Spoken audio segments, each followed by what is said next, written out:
can't focus on what you're not. You have to get really honest about what you are. So here's what I was, a different kind of speaker. So I literally grabbed my cell phone and I looked at it and I was like, hi, I'm Natalie Davison, but you've never heard of me. Like straight up. And I was like, but here's the thing. Welcome to Life-Changing Money, a podcast all about one of the most taboo topics in the world, money. I'm your host, Barbara Strehans, and we're going behind the scenes on business owners' journeys to money, success, and wealth. Let's get started. Hello and welcome to the Life-Changing Money podcast. I am so excited to interview Natalie Davison. You might be my first international podcast guest, and I didn't even know it till just now. I feel so exotic right now. our Canadian podcast guest from a place where? From Moncton, New Brunswick, which is basically on the other side of Maine. So when I describe it to my American friends, I'll say I'm on the other side of Maine, or the other thing I'll say is I'm attached to Prince Edward Island by bridge. Okay. And of Green Gables. Those are kind of like the two claims to fame of my little piece of Canada. Can you drive over the border easily? Between the US and Canada? Yes. Yeah. And there's plenty of folks that actually do that, live in Canada or the US and work in the other and travel daily. And actually cross border every day for work. Yeah. Cool. Yeah. So you've had the Maine lobster roll. Except I come from Shediac, New Brunswick, which is the lobster capital of the world. Oh, not so to yours get competitive are better about the lobster, but I do think we've got our lobster on lock. Well, I was gonna plan a trip to Maine, and maybe we'll just drive up to the lobster capital. I mean, I wouldn't be opposed to a lobster roll tour if I were you. I would really consider where are those hotbeds where I would want to go test those out. Yeah, I get into Nova Scotia, Prince Edward Island, New Brunswick, where I live, and of course Maine. Okay. Yeah. Lobster tour 2026. Lobster tour. Make a retreat of it.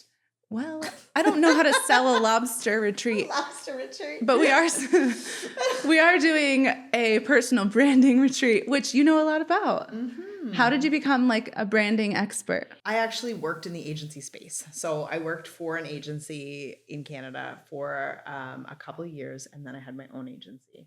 So primarily now I work in the real estate space, but I have a background as a brand communications expert and brand strategist.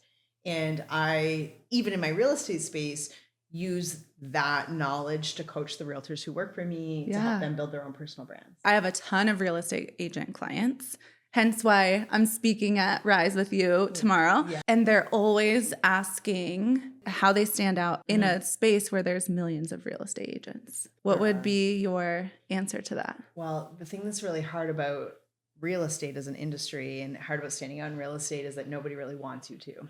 And that's the thing, right? Your brokerage generally wants you to promote the brokerage. Your banner generally wants you to promote the banner. And so I see a lot of realtors at a crossroads where they know that their clients are just hiring them for them, but they're told that they're hiring the banner, right? And so that's why you find people in this kind of conflict in the real estate space, because that's what they're told. And it's simply not true. So the thing that I would say, if I had a realtor sitting ahead of me right now asking that question, is that your clients hire you for you. And so you have to be you so they can see you, right? They aren't going to be able to look for the things that they're looking for if you don't show them.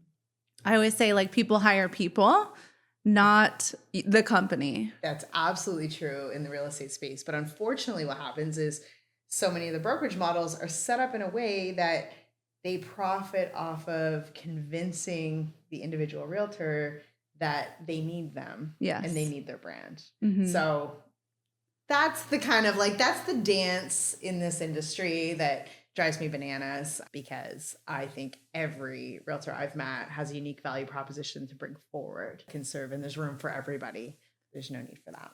And now you're an agent? Yeah. So I first got my real estate license 20 years ago and worked in Toronto for 7 years and moved into the brand space and then came back to real estate a couple years ago. And how are you standing out in real estate? Instagram's probably the place that you'll find, my content the most. And It's so funny you asked this question because I was thinking about it today.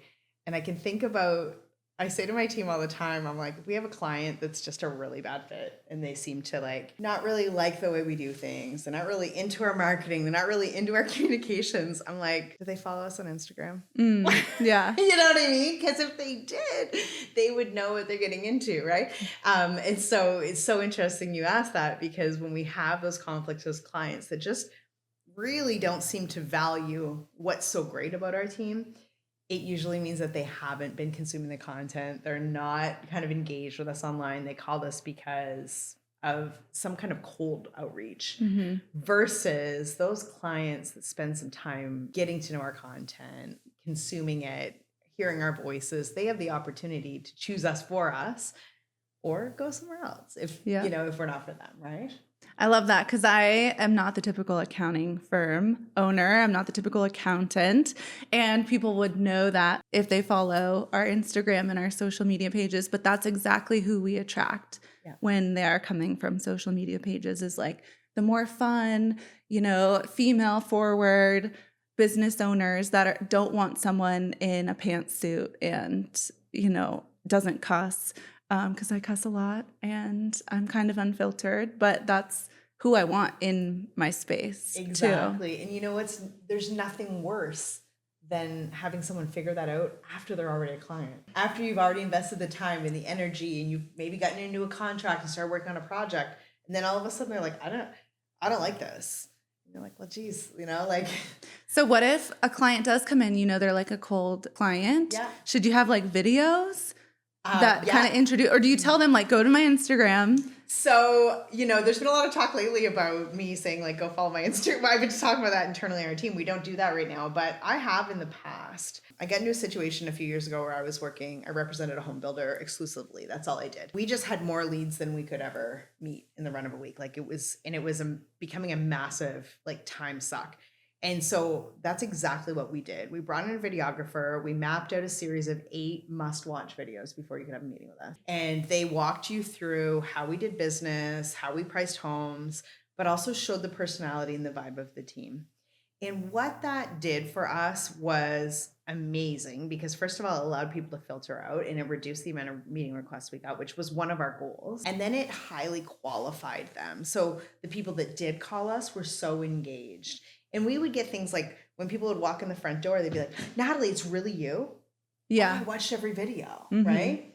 And when people have the opportunity to consume your content, that's amazing. But when they have the opportunity to do that in the environment they're the most comfortable, so in their own home, for example, sitting on their own couch, surrounded by their pets, and they feel the safest, that's where their real relationships can be formed. For me, it's as much about, you know, getting that content in front of them so we can attract or repel them, whichever, so that we have those higher value relationships along the way. Probably a lot of people listening heard that you brought in a videographer and did 8 probably long form videos. And they're like, cha-ching, that probably cost a lot of money. Yes. And that will be their That's block. all they heard. Okay, so that was a long time ago, before Instagram Reels and Instagram Stories. This was, I mean, we did those, I'm talking about 2013 maybe, right? That specific instance. So now, if you go spend any time on my Instagram, it is obvious I'm not spending a lot of money on content production. I'm a big fan of I make it at least 1 reel a day, every single day. Oh, wow. In my own thumbs. Like, I am a big fan of being a producer, documenting what you're doing and getting really, really comfortable being part of your audience's life. It's not for everybody, but that is how I operate. So you don't need a videographer, or you don't even need professional mics. You don't need anything other than the phone that's in your pocket to be able to make this kind of an impact. Have you seen social media change over the last year? Yeah. Oh, yes. So if you can imagine, I started social media marketing in 2011. I think it was 2012 where I got to be in the yellow book, Social Media Marketing for Business for Dummies. Yeah. Like, it was like early stuff, right? And because nobody was doing it, you know, I got a lot of attention. We get a lot of attention in our company. So I've seen a lot change over time. But even in the last year, yes, like, it wasn't the last year, but seeing news come out of Facebook was a big change, a big shift, making people create more almost.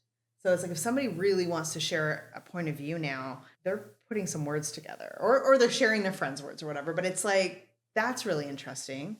I think that's a culture shift that we don't necessarily even understand anymore. But in the last year, really, the evolution of AI has to be the thing that is just the wildest, right? I'll do a joke in my talk tomorrow where I pull up some AI headshots because that was a big thing. Like 3 years ago, realtors were all getting their AI headshots and everybody thought it looked like them, but it didn't look like them. But AI is starting to look like people. Like it's like I pull them up and I tell the joke, but I'm like, geez, this joke's not even going to work next year because it's gotten so the technology has gotten so much better. So I think that's probably the thing. That's the thing that's on my mind the most. Not necessarily about my concerns or fears about AI, but how is the average consumer that I'm interacting with feeling about society and culture with the evolution of AI? I love AI and I also hate AI. Yeah. I think that's a lot of people's opinions as well. Yeah. Where do you go right now to learn more about AI? It depends on where you're at in your journey. Like I have a lady on my team who has an AI for beginners course and she's amazing. I went to a couple of her workshops like to support her and I realized that nobody talks about AI on that level. So she's making it accessible to folks that have never touched it before, right? Everybody is trying to be an AI expert, which is really interesting. Yeah. People who weren't weren't known for that 6 months ago are now all of a sudden experts. So I would say that go to AI to ask where to learn about. Like I'd probably go to ChatGPT and be like one of the most trusted sources to learn about. Yeah, I actually probably would if I didn't have somebody in my circle that I really, really trusted because it's like marketing education and coaching and training. And that's a space I spent a lot of time into. Everybody's a marketing coach. Yeah. It doesn't mean they're good at it. Like, you know what I mean? And so it's that same thing where if you're the student and you're buying support or exchanging energy for support, it's extremely hard to vet that support because you're not the expert. So it's a bit of a pickle. So you started in marketing, then went real estate. Obviously, you're bridging the gap with both right now. Yeah. How are you landing these big speaking engagements? Like Rise is what, 300-400 women? Yeah.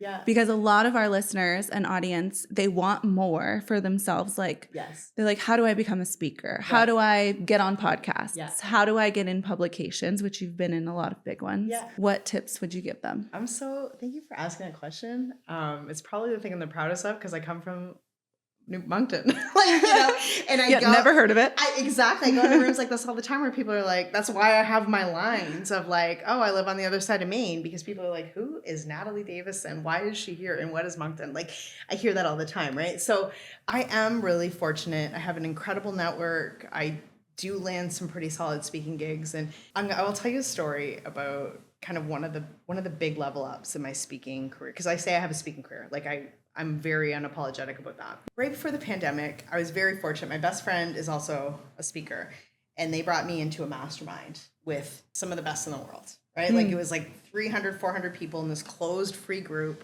where these best in the world speakers talked about, hey guys, like don't forget to do this in your contracts and whatever. And I was in that group for a couple of years silently observing because I was like, I don't want them to know I'm here. Like, I don't want it'll kick me out. Obviously, I'm just a little baby like speaker. And so, just learning everything I could, right? And then slowly kind of emerging and building some relationships in this group. But in 2019, right before the pandemic, I was like, I'm ready for bigger stages. I want more, just like you were saying. And someone came into the group. One of the members was going to run an event. And he was like, okay, here's the deal. He's like, I don't want to hear from your agents. I want you to apply to me direct because most of these people have agents and book deals and all of these things. I have none. And he goes, I want to hear from people directly. I need you to send me like this, and this to this address, to this email address. And we're going to start the selections. We're going to have 14 speakers. It's a week-long conference. And, it's a different kind of conference. We don't want your canned stuff. We want you to really get real and vulnerable with people. And I was like, okay, this is it. Like, you got to hear what people say about themselves, right? This is the thing. Like, brand trust happens when brands are who they say they are. And so I was like, I know that. I live that. And I was like, well, I'm going to make you live that.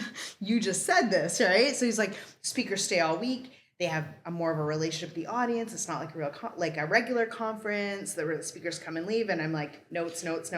I think they had somewhere in the range of 100 people apply for the 14 speaking slots for this conference. I'm surprised because there were so many instructions that many people But would these apply. are all professional speakers and their whole career is just this. Okay. Right?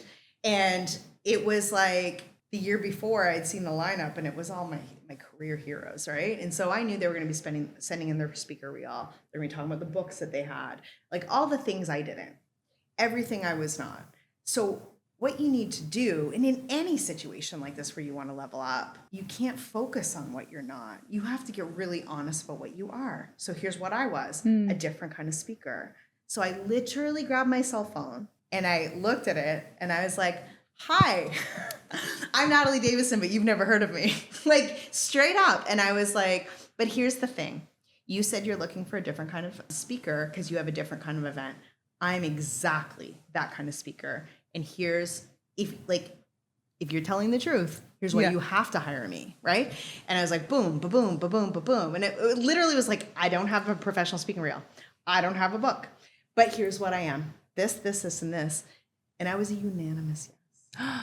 And I watched announcement after announcement come out. And like Jonathan Fields was speaking that year. Like he had just interviewed like Brene Brown and he had a new book coming out. And Todd Herman had just done the alter ego effect and he was going to be speaking. And it was like, you know, I read a book and then that speaker was on the roster too. And I was just like, what is going on, right? And that was one very specific example, but it's one of the most important and profound in my life because I send cell phone videos all the time. One time I was rejected for an opportunity because I didn't have a big enough email list. And I messaged her back. I'm like, totally get what you're saying. I'm like, but when I read your copy, you're actually talking about how you want to get really into authentic marketing and how audience size doesn't matter. So I'm going to challenge you. Are you willing to put your money where your mouth is? Ooh. She had me on and I was a top rated speaker, right? So I know I'll deliver when I'm there, but it's about having that courage to say like you said before, how do you stand out? Well, that's exactly how you stand out. Mm-hmm. One of my favorite marketing principles is like, if you admit a perceived negative, everybody believes you. But if you only say good things, you have to prove that you're telling the truth. So I have no problem admitting a perceived negative because I know that immediately we have trust. I love that. So as your career has built, what has been like the biggest mistake that you've made when it comes to finances and building wealth? If I had to sum my money, wealth building, everything into one mistake, I would just have to say that it would be having the belief that I couldn't do it. And so then all of the tiny mistakes that come from that, like, oh, like my husband will be better at that than me. Or this person will be I had a business partner for a while. Why did I have a business partner? Because I was committed to the belief that I was bad at money, right? So I was like, I have to have a business partner. I'm bad at that. Like I adopted an identity rather than in facing the hard truth that like, I'm not an idiot. I'm not even like, I'm pretty good at math. Like there's no reason other than my own insecurities and fear. And I could list an arm's length list of small mistakes I made that created big problems because of that. A lot of the time it comes down to people's mindset about money. And it probably started even like growing up, stuff that you saw your parents talk about money. Do you remember like a specific funny thing about money that your parents would say? You know, we were certainly like, I come from a part of Canada where people don't do things like I just talked about. Yeah, they're not speaking on big stages. It's humble. Mm-hmm. Our culture is humble. And especially with folks who have been raised there for generations, right? It's very much like if you have ambition like this, you're othered. And so that's not necessarily my family. It was just our culture, period, right? Mm-hmm. But then like, you know, at home you'd hear like, oh, well, they're not like us. We're not like them, you know, and that was always kind of like in the range. Like I had a roommate in university whose family was like one of the wealthiest families in Canada, like in publications. And I remember one time we had like a dumb argument over like something stupid. Like I probably didn't clean something.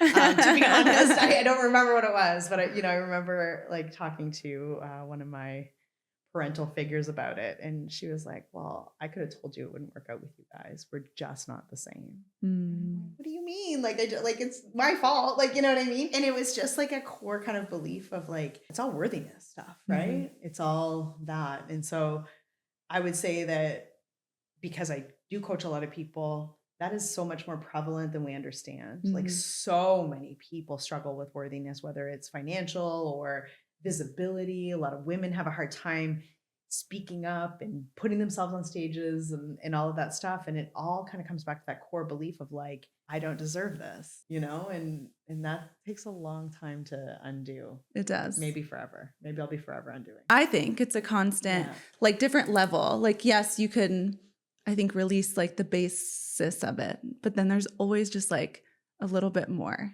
Like I noticed it. I would get on big stages. Okay, I did that. But then I was like, for some reason, I didn't want to start a podcast for like a long time. And then I realized that's because anyone can listen to it. It's not just the people in the room. And then it was like, dang it, I have to like get over that. And right now it's a book. And I'm like, because anyone can read a book.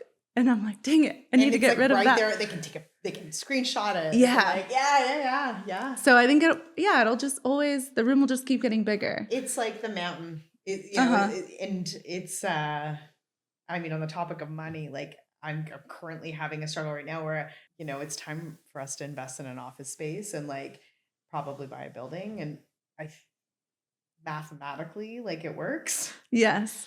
Mindset wise, that's my new mountain, right? So like, you know, there was a time where my mountain was, putting a pool in at my house was a big mountain because I didn't have a pool growing up, right? And we went to a public pool and we live in an area where you're not using the pool most of the year. And so that seems so frivolous. And so that was a mountain for me at the time. And now my mountain is like this office and investing in office space. And it's like no amount of rational is going to out emotion me. Like what I really have to come to terms with and understand is that I'm again facing that narrative of like, geez, this is bigger than you. And now I have to make myself bigger than it. And if it helps, it will increase your impact. The bigger your business can get. Yeah. It's like, it is so clearly the choice. Like, it's not even like I'm at a place where it's like, oh, I hope it's a good decision. Like it is so obviously needed. Like we've grown really fast and we have a lot of folks that want this and it all makes sense. But I am like, I am the block, right? And I think we all are our own blocks. I don't know how it is in Canada, but for taxes, would an office building help you pay less in tax as well? Yeah, there you go. All the math. I'm the problem. That's me. What's the one thing that you like to invest your profits into? More education, training, and growth for sure. 100%. I think investing in a coach and then up-leveling who that is or what they've accomplished or what that looks like at the pace that I want to grow at has been like unbelievably transformative in my life. And so that's really kind of, I always want my eyes on somebody who has done the impossible already. And I'm very happy to pay for proximity to that. Interesting, right? Yes. Like, I'm like that. I have no problem putting my money there. This building's really good.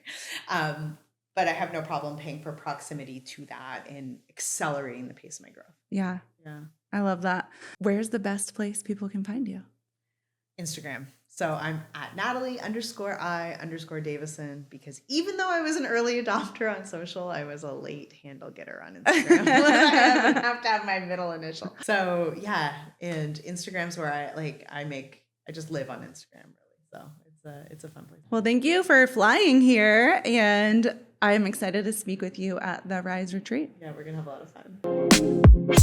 Thank you for listening to this episode of Life Changing Money.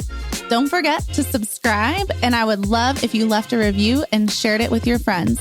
See you next time.